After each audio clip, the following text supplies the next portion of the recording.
छोड़ले रहे देवे किनारे बनिया ही के मन सटल बारे तुम छोड़ले रहे देवे किनारे बनिया ही के मन सटल बारे मिहिले ला बोलवले हमके फोनवे पे बोल के मिहिले ला बोलवले हमके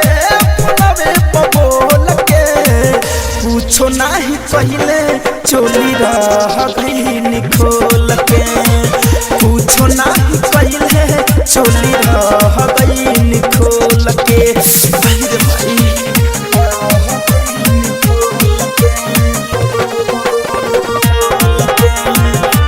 GSM रिकॉर्डिंग स्टूडियो दिल्ली।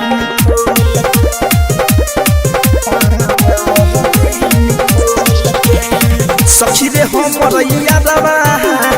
कुछ नहीं जानता रे जब फोन करे हमके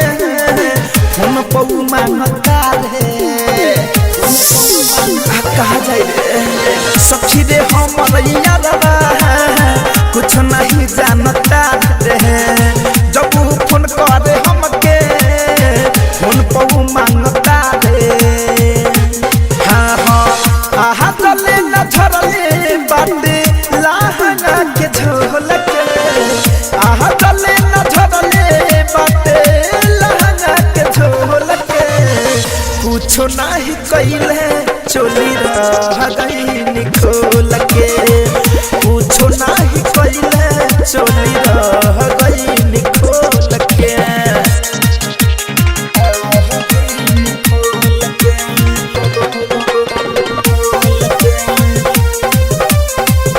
म्यूजिक बाय विकेश भोजपुरिया।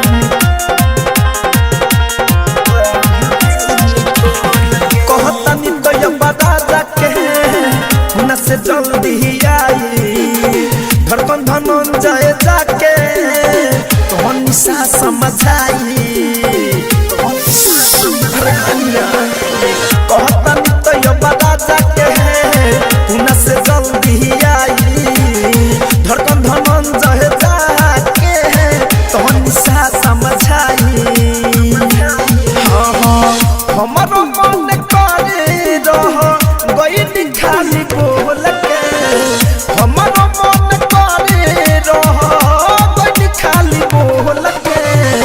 पूछो नहीं पहले खाली रह गईले खोल के पूछो नहीं पहले चोली रह गईले खोल के तुम छोड़ले रहे देवे किनारे बनिया ही के मन सटल बारे तुम छोड़ले रहे देवे किनारे बनिया ही के मन सटल बारे